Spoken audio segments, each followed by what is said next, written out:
Hello guys, आज की हमारी करंट की क्लास 30 मई के कुछ इंपोर्टेंट क्वेश्चन की क्लास है। तो चलिए अपन अपने क्वेश्चनों की तरफ चलते हैं। देखिए, आज की करंट की क्लास में आज हमारा आपसे पूछा गया प्रश्न है, कान्हा बाबा का मेला कहाँ लगता है। हमारे ऑप्शन है हरदा, बालाघाट, गुना या इनमें से कोई नहीं।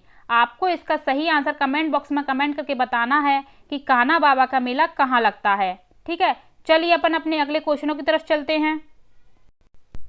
ये देखिए, आज की करंट की क्लास का हमारा पहला क्वेश्चन है, हाल ही में मध्य प्रदेश के किस शहर में ब्लैक फंगस ड्रग पोसोकोनाजोल का उत्पादन किया जाएगा। हमारे ऑप्शन है सागर, इंदौर, होशंगाबाद या ग्वालियर। तो देखिए, इसका हमारा सही आंसर है इंदौर। हाल ही में मध्य प्रदेश के इंदौर शहर में ब्लैक फंगस ड्रग पोसोकोनाजोल का उत्पादन किया जाएगा। ठीक है, चलिए इसके बारे में डिटेल जान लेते हैं। ये देखिए, कोरोना के बाद महामारी के रूप में फैल रहे ब्लैक फंगस के उपचार में काम आने वाली दवा पोसाकोनाजोल का उत्पादन अब इंदौर में होगा। FDA ने शहर की दवा कंपनी में मैकडब्ल्यू हेल्थ केयर निर्माण लाइसेंस जारी कर दिया है। कच्चे माल की महामारी के बीच 10 दिन में उत्पादन शुरू होने की उम्मीद है। इस बीच शुक्रवार फेविपिरावीर दवा का उत्पादन इसी कंपनी में प्लांट में शुरू कर दिया है। खास बात यह है कि हैदराबाद जैसे फार्मा हब को इंदौर से फेविपिरावीर की आपूर्ति की जा रही है।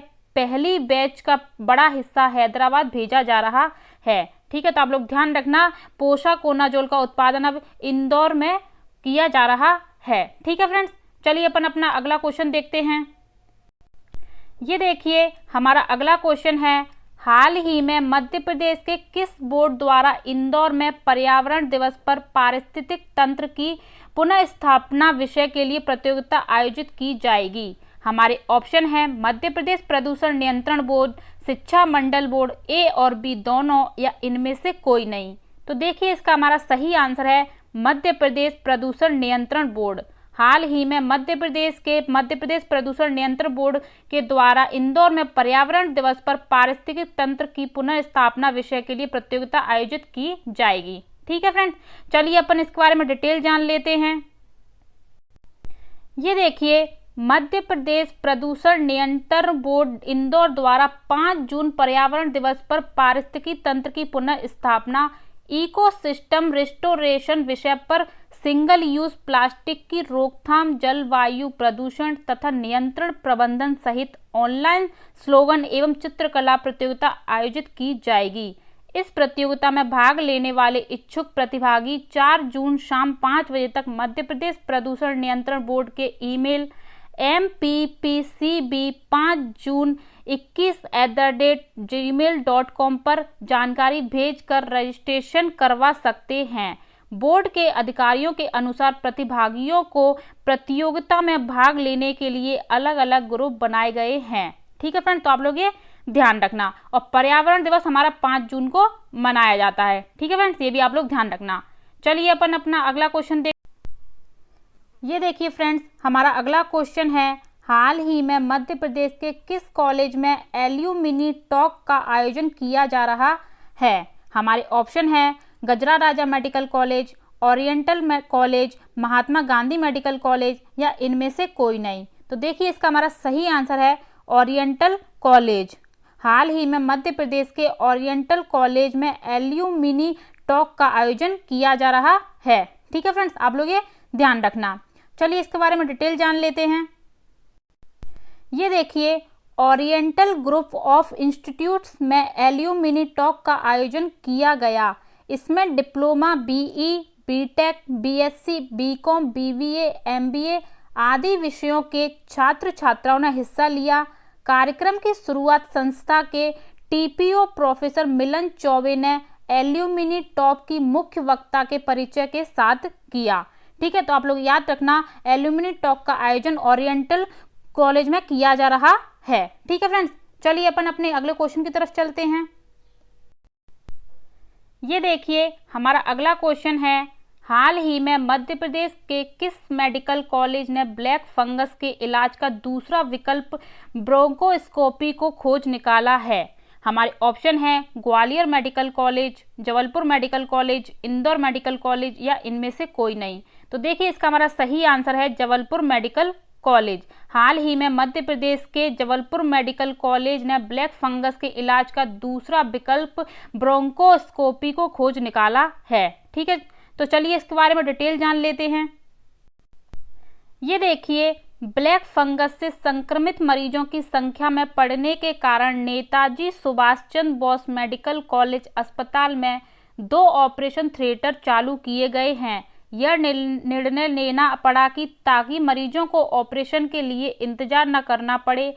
इसी प्रकार एंडोस्कोपी का विकल्प भी मेडिकल ने ढूंढ लिया है। एंडोस्कोपी से होने वाले ऑपरेशन में अब ब्रोंकोस्कोपी भी सहारा बन रही है। मेडिकल के डीन डॉक्टर प्रतीक कसार की पहल पर नाक, कान, गला रोग विभाग के 2 ब्रोंकोस्कोपी मशीन प्रदान की गई हैं, जिसके बाद दोनों ऑपरेशन थिएटर ब्लैक फंगस से संक्रमित मरीजों के ऑपरेशन के लिए खोल दिए गए।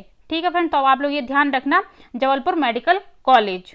चलिए अपन अपना अगला क्वेश्चन देखते हैं। ये देखिए, हमारा अगला क्वेश्चन है, हाल ही में मध्य प्रदेश के किस जिले ने गेहूं खरीदी में प्रथम स्थान प्राप्त किया? हमारे ऑप्शन है ग्वालियर, इंदौर, मुरैना या होशंगाबाद।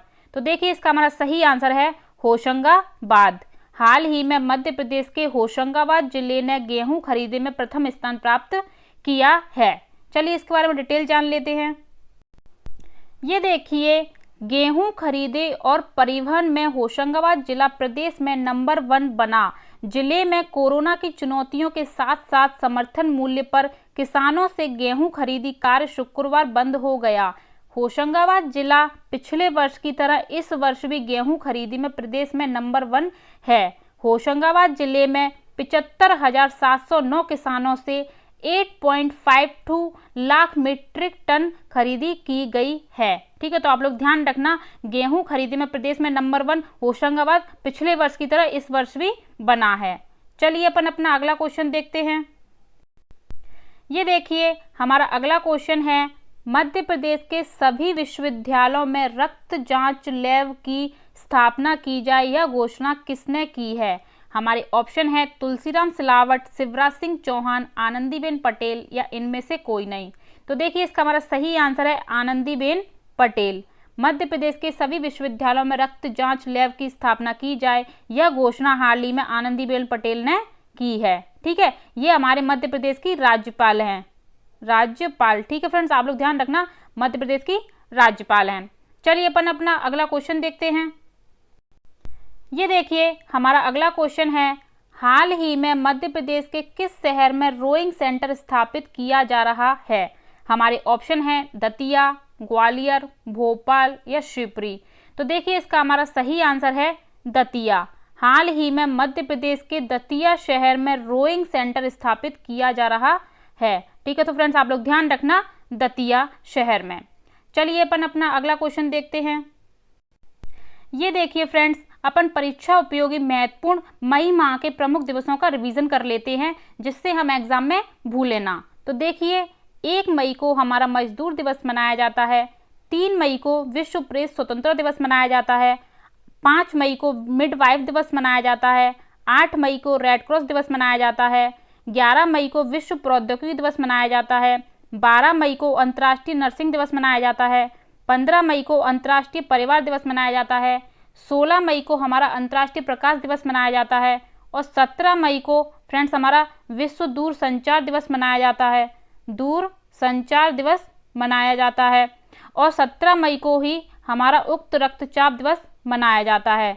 उक्त रक्तचाप दिवस मनाया जाता है 17 मई को ही। तो 17 मई को 2 दिवस मनाए जाते हैं। ठीक है, तो आप लोग ध्यान रखना, 17 मई को 2 दिवस मनाए जाते हैं, विश्व दूर संचार दिवस और उक्त रक्तचाप दिवस। ठीक है, तो 17 मई को 2 दिवस मनाए जाते हैं। 16 मई को हमारा अंतर्राष्ट्रीय प्रकाश दिवस मनाया जाता है और 16 मई को ही हमारा संयुक्त राज्य सशस्त्र सेना दिवस मनाया जाता है और भारतीय सशस्त्र सेना दिवस हमारा 7 दिसंबर को मनाया जाता है। ठीक है फ्रेंड्स, 18 मई को विश्व संग्रहालय दिवस मनाया जाता है, 20 मई को विश्व मधुमक्खी दिवस मनाया जाता है, 21 मई को आतंकवाद विरोधी दिवस मनाया जाता है और 22 मई को हमारा जैव विविधता दिवस मनाया जाता है। ठीक है फ्रेंड्स, तो आप लोग ध्यान रखना 16 मई को अंतर्राष्ट्रीय प्रकाश दिवस और 16 मई को ही संयुक्त राज्य सशस्त्र सेना दिवस, 17 मई को हमारे दूरसंचार दिवस और 17 मई को ही उक्त रक्तचाप दिवस, 18 मई को विश्व संग्रहालय दिवस, 20 मई को विश्व मधुमक्खी दिवस, 21 मई को आतंकवाद विरोधी दिवस और 22 मई को जैव विविधता दिवस। ठीक है फ्रेंड्स, आप लोग ये ध्यान रखना, एग्जाम में पूछे जा सकते हैं तो आप लोग भूलिएगा ना। चलिए अपन अपने अगले क्वेश्चनों की तरफ चलते हैं।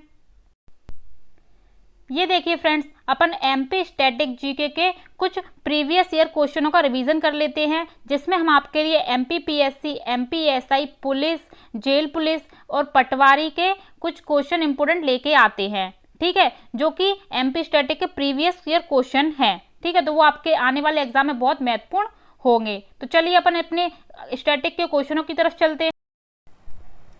ये देखिए फ्रेंड्स, हमारे स्टैटिक जीके का पहला क्वेश्चन है, मध्य प्रदेश का जलियांवाला बाग हत्याकांड किसे कहा जाता है? हमारे ऑप्शन हैं बोरास कांड, चरण पादुका नरसंहार, जगरौदा कांड या इनमें से कोई नहीं। तो देखिए इसका हमारा सही आंसर है चरण पादुका नरसंहार।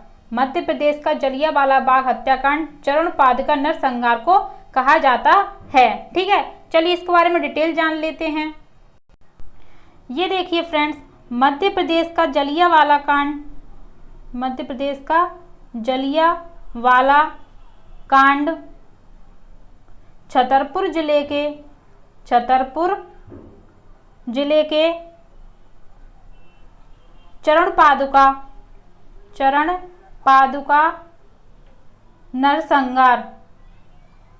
चरण पादुका नरसंहार कस्बे में हुआ था 14 जनवरी 1931 को। ठीक है, आप लोग ध्यान रखना, मध्य प्रदेश का जलियांवाला कांड 14 जनवरी 1931 को छतरपुर जिले के चरण पादुका नरसंहार कस्बे में हुआ था। ठीक है, आप लोग ये ध्यान रखना। ये क्यों हुआ था तो आप लोग ये थोड़ा मैं आपको बोल के बता देती हूँ, आप लोग जान लीजिए कि 14 जनवरी 1931 को मकर संक्रांति का दिन था। उस दिन छतरपुर जिले के चरण पादुका नामक कस्बे में आंदोलनकारियों द्वारा विशाल एक जनसभा का आयोजन किया गया था, जिसमें स्वदेशी वस्तुओं को अपनाने व लगान न देने पर जोर दिया गया था। तो सभा में जो लोग उपस्थित लगभग 7,000 व्यक्तियों के सभी ने उनकी बात का समर्थन किया कि लगान न देने की बात का। तो लगान न देने की बात मानी तो अचानक से वहां पर ब्रिटिश सैनिकों की एक टुकड़ी वहां पर आ गई और सभा में विरोध होता देख बिना अपील के अंधाधुंध गोलियां चलाना शुरू कर दी। तो फलस्वरूप वहां पे 21 लोगों की जान गई और तथा 26 लोग गंभीर रूप से घायल हो गए। ठीक है फ्रेंड, तो आप लोग ध्यान रखना, वहां पर 21 लोगों की जान गई थी और 26 लोग गंभीर रूप से घायल हो गए। तो इसी घटना को बिल्कुल जलियांवाला हत्याकांड जैसी मानी जाती है, इसलिए इसे मध्य प्रदेश के जलियांवाला हत्याकांड कहते हैं। ठीक है, और जलियांवाला हत्याकांड हमारा पंजाब 13 अप्रैल 1919 में हुआ था और यह मध्य प्रदेश का जलियांवाला हत्याकांड हमारा 14 जनवरी 1931 को हुआ था। ठीक है, आप लोग ये ध्यान रखना। ठीक है, तो ये क्यों हुआ था मैंने आपको बता दिया है। ये हमारा हुआ था मध्य प्रदेश के चरण पादुका नरसंहार में और 14 जनवरी 1931 को हुआ था। ठीक है फ्रेंड्स, आप लोग ये ध्यान रखना, ये छतरपुर जिले में। ठीक है, चलिए अपन अपना अगला क्वेश्चन देखते हैं। ये देखिए फ्रेंड्स, हमारा अगला क्वेश्चन है, कवि गजानन माधव मुक्तिबोध का जन्म कहाँ हुआ था? हमारे ऑप्शन है ग्वालियर, उज्जैन, मंडला या श्योपुर। तो देखिए इसका हमारा सही आंसर है श्योपुर। कवि गजानन माधव मुक्तिबोध का जन्म श्योपुर में हुआ था। ठीक है, आप लोग ध्यान रखना, कवि गजानन माधव मुक्तिबोध का जन्म श्योपुर में हुआ था। चलिए इनके बारे में डिटेल जान लेते हैं। तो ये देखिए फ्रेंड्स, छायावादी कवि गजानन का जन्म श्योपुर में हुआ था। श्योपुर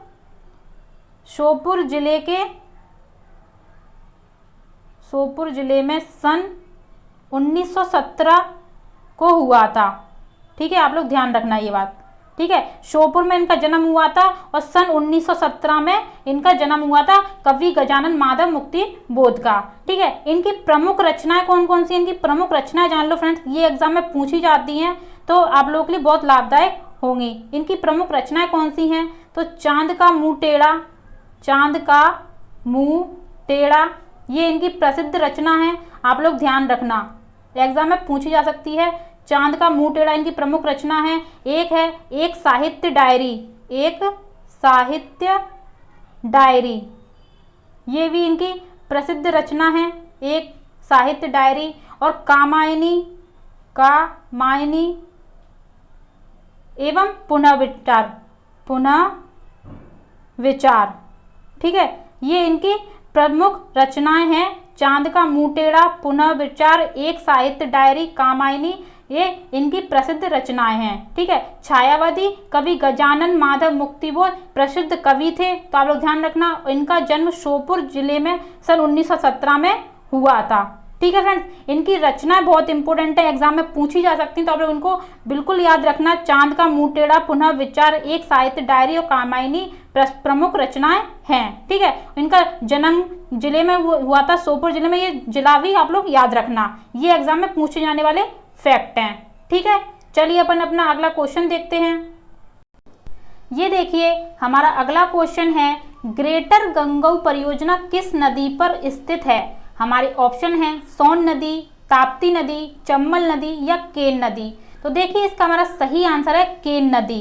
ग्रेटर गंगऊ परियोजना हमारी केन नदी पर स्थित है। ठीक है फ्रेंड्स, आप लोग ये ध्यान रखना। चलिए इसके बारे में डिटेल जान लेते हैं। ये देखिए फ्रेंड्स, केन नदी हमारी कटनी के पास विंध्याचल पर्वत से निकलती है। विंध्याचल पर्वत से निकलती है कटनी के पास। ठीक है, तो आप लोग ये ध्यान रखना, निकलती है कटनी के पास विंध्याचल पर्वत से केन नदी निकलती है और बुंदेलखंड क्षेत्र में बहती हुई, बुंदेलखंड क्षेत्र में बहती हुई उत्तर प्रदेश में यमुना में मिल जाती है। उत्तर प्रदेश में यमुना नदी में मिल जाती है। ठीक है, आप लोग ये ध्यान रखना, मिल जाती है। ठीक है, तो कटनी के पास विंध्याचल पर्वत से निकलती है और बुंदेलखंड क्षेत्र में बहती हुई उत्तर प्रदेश में यमुना नदी में मिल जाती है केन नदी। केन नदी की टोटल लंबाई कितनी है? तो टोटल लंबाई है केन नदी की 427 किलोमीटर। 427 किलोमीटर इस केन नदी की टोटल लंबाई है। ठीक है, केन नदी को शक्तिमुती तथा द्रोणावती के नाम से जाना जाता है। ठीक है, मैं ये लिख देती हूँ, आप लोग ध्यान रखना, शक्तिमती और द्रोणावती के नाम से जाना जाता है, द्रोणावती। ठीक है, तो केन नदी को शक्तिमुती और द्रोणावती के नाम से जाना जाता है। ये दोनों इसके नाम बहुत इंपॉर्टेंट हैं, आप लोग ये ध्यान रखना। केन नदी की सहायक नदियां कौन कौन सी हैं, तो आप लोग ये भी देख लीजिए फ्रेंड्स। तो देखिए, उर्मिल नदी, पाटन नदी, चंद्रावन नदी और सोनार नदी, ये केन नदी की सहायक नदियां हैं, सहायक नदियां। ठीक है, आप लोग ध्यान रखना, केन नदी की सहायक नदियां हैं उर्मिल नदी, पाटन नदी, चंद्रावन नदी, सोनार नदी, जिसमें से केन नदी की सबसे बड़ी नदी है सोनार नदी। केन नदी की सबसे बड़ी सहायक नदी सोनार नदी है। ठीक है, आप लोग ध्यान रखना, सबसे बड़ी सहायक नदी सोनार नदी है। ठीक है फ्रेंड्स, मैं एक बार सारे पॉइंट रिपीट कर देती हूँ जिससे आप लोग कंफ्यूजन ना हो। केन नदी कटनी के पास विंध्याचल पर्वत से निकलती है, बुंदेलखंड क्षेत्र में बहती हुई उत्तर प्रदेश में यमुना में मिल जाती है। केन नदी को शक्तिमुती तथा द्रोणावती के नाम से जाना जाता है। केन नदी की सहायक नदियां हैं उर्मिल नदी, पाटन नदी, चंद्रावन नदी, सोनार नदी, और केन नदी की सबसे बड़ी सहायक नदी है सोनार नदी। केन नदी की टोटल लंबाई है 427 किलोमीटर। ठीक है फ्रेंड्स, आप लोग ये ध्यान रखना। और ग्रेटर गंगो परियोजना हमारी केन नदी पर ही स्थित है। चलिए अपन अपना अगला क्वेश्चन देखते हैं। ये देखिए हमारा अगला क्वेश्चन है, दक्कन का दरवाजा नाम से किस किले को जाना जाता है? हमारे ऑप्शन हैं चंदेरी का किला, असीरगढ़ का किला, धार का किला या ग्वालियर का किला। तो देखिए इसका हमारा सही आंसर है असीरगढ़ का किला। दक्कन का दरवाजा नाम से असीरगढ़ के किले को जाना जाता है। ठीक है फ्रेंड्स, आप लोग ये ध्यान रखना। असीगढ़ का किला हमारा कहाँ स्थित है? तो ये हमारे बुरहानपुर जिले में स्थित है, बुरहानपुर जिले में स्थित है। ठीक है, असीगढ़ का किला। चलिए अपन इसके बारे में डिटेल जान लेते हैं। तो देखिए फ्रेंड्स, असीगढ़ का किला हमारा बुरहानपुर जिले में स्थित है। असीगढ़ का किला बुरहानपुर जिले में स्थित है, बुरहानपुर जिले में। ठीक है, आप लोग ये ध्यान रखना, असीगढ़ का किला बुरहानपुर जिले में स्थित है। असीगढ़ के किले को ही ढक्कन का दरवाजा कहा जाता है, ढक्कन का दरवाजा कहा जाता है। ठीक है फ्रेंड्स, कहा जाता है। 1601 में अकबर ने, ये मोस्ट इंपोर्टेंट फैक्ट है, आप लोग ध्यान रखना फ्रेंड्स, 1601 में अकबर ने अपनी अंतिम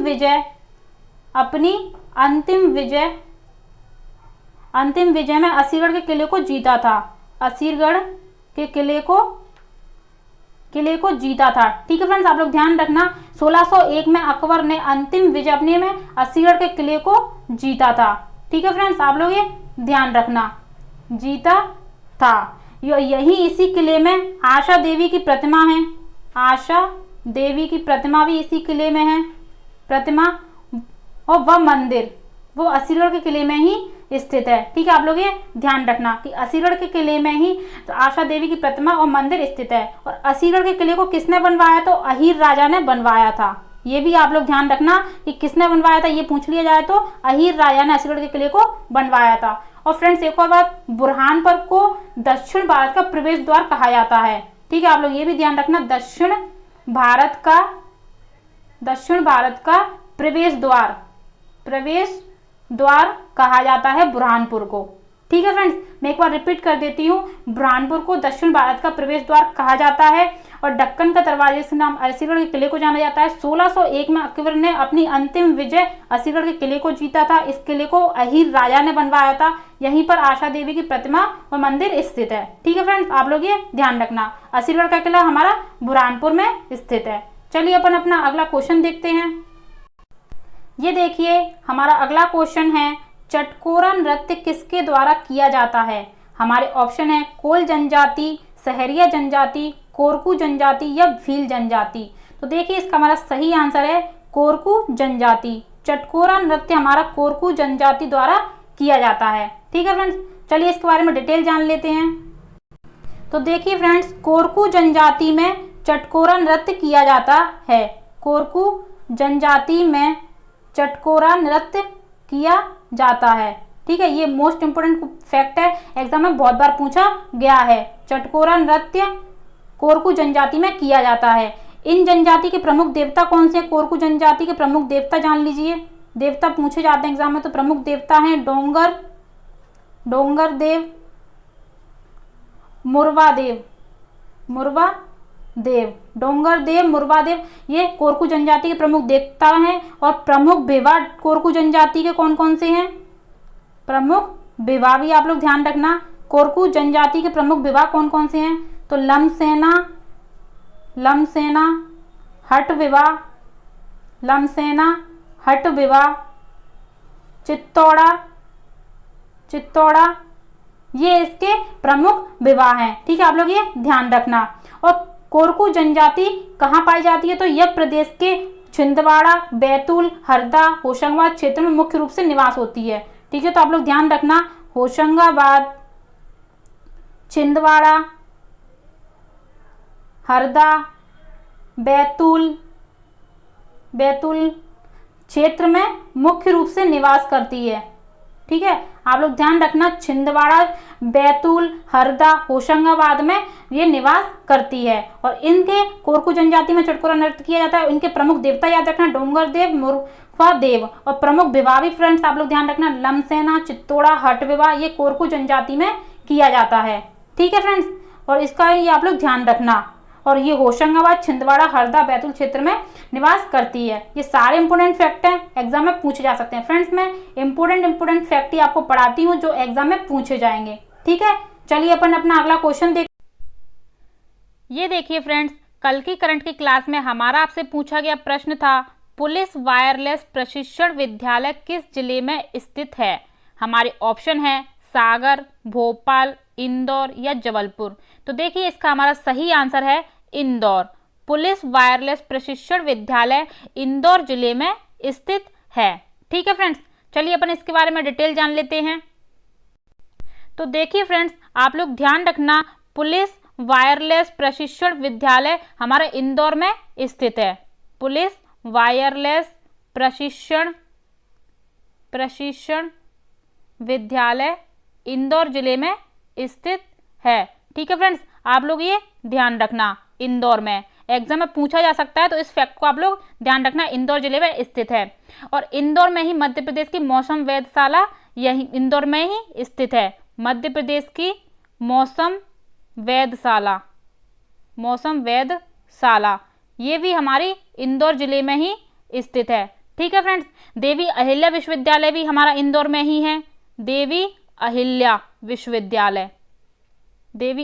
विश्वविद्यालय हमारा इंदौर जिले में ही स्थित है। ठीक है फ्रेंड्स, तो आप लोग ध्यान रखना। और इंदौर को ही आर्थिक और औद्योगिक राजधानी बोला जाता है। हमारी आर्थिक और औद्योगिक राजधानी कौन सी है? तो वो हमारी इंदौर है। ठीक है फ्रेंड्स, तो आप लोग ये ध्यान रखना। और इंदौर को ही मिनी मुंबई कहा जाता है, इंदौर जिले को ही। ठीक है फ्रेंड्स, ये बहुत इंपॉर्टेंट फैक्ट है, सारे एग्जाम में पूछ ले जाते हैं सारे के सारे फैक्ट, तो आप लोग इनको ध्यान रखना कि मध्य प्रदेश मौसम वेधशाला इंदौर में है, देवी अहिल्या विश्वविद्यालय इंदौर में है, पुलिस वायरलेस प्रशिक्षण विद्यालय इंदौर में है, इंदौर औद्योगिक और आर्थिक राजधानी है। ठीक है फ्रेंड्स, तो आप लोग ये ध्यान रखना। भोपाल की बात करें तो भोपाल में पुलिस यातायात प्रशिक्षण केंद्र है। ठीक है, भोपाल में मैं लिख देती हूँ, आप लोग देख लेना। भोपाल में पुलिस यातायात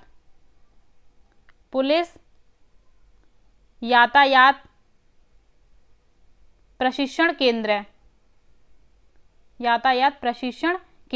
ठीक है, तो ये भी एग्जाम में पूछा जाता है, आप लोग ध्यान रखना। भोपाल में है पुलिस यातायात प्रशिक्षण केंद्र, और भोपाल में ही श्वान प्रशिक्षण केंद्र है, भदभदा। ठीक है, आप लोग ये ध्यान रखना, श्वान प्रशिक्षण केंद्र भी हमारा भोपाल में स्थित है, भदभदा, श्वान प्रशिक्षण केंद्र। ठीक है, भदभदा, आप लोग ये ध्यान रखना, ये भी हमारा भोपाल में स्थित है। सागर में हमारा जवाहरलाल नेहरू पुलिस एकेडमी जो सागर में है, ये मैं बोल रही हूँ, आप लोग लिख लेना फ्रेंड, इसको बहुत इंपॉर्टेंट फैक्ट है, एग्जाम में पूछा जा सकता है कि जवाहरलाल नेहरू पुलिस एकेडमी कहाँ है, तो वो हमारी सागर में है। और फॉरेंसिक साइंस लैब भी हमारी सागर में ही स्थित है। ठीक है, तो ये सारे फैक्ट मोस्ट इंपोर्टेंट है फ्रेंड्स, एग्जाम में पूछे जा सकते हैं, तो आप इनको ध्यान रखिएगा कि फॉरेंसिक साइंस लैब हमारी सागर में है, जवाहरलाल नेहरू पुलिस एकेडमी सागर में है, और पुलिस यातायात प्रशिक्षण भोपाल में है, श्वान प्रशिक्षण केंद्र भदभदा भोपाल में है, और पुलिस वायरलेस प्रशिक्षण विद्यालय इंदौर में है, और मौसम वेधशाला मध्य प्रदेश की इंदौर में है, और देवी अहिल्या विश्वविद्यालय ये भी हमारा इंदौर में ही है। ठीक है, और मिनी मुंबई इंदौर जिले को बोला जाता है, आप लोग ये ध्यान रखना फ्रेंड्स। ठीक है, तो ऐसे ही आप लोग डेली करंट क्लास हमारे धाकड़ कॉम्बो क्लासेस के यूट्यूब चैनल पर आप लोग देखते रहिए, और डेली करंट की क्लास लेने के लिए हमारे धाकड़ कॉम्बो क्लासेस के यूट्यूब चैनल को सब्सक्राइब कर दीजिए, बेल आइकन दबा दीजिए, और फ्रेंड्स वीडियो को शेयर कर दीजिए। आपको वीडियो कैसी लगती है ये कमेंट बॉक्स में कमेंट करके जरूर बताएं। हम आपसे डेली एक क्वेश्चन पूछते हैं, उसका भी आप लोग हमें कमेंट में आंसर बताएं। ठीक है फ्रेंड्स, जिस किसी को भी इसकी पीडीएफ चाहिए वो हमारे टेलीग्राम चैनल धाकड़ कॉम्बो क्लासेस को ज्वाइन कर ले, तो उसको आप हमारी ये पीडीएफ मिल जाएगी। ठीक है फ्रेंड्स, तो आप आज के लिए थैंक यू, धन्यवाद।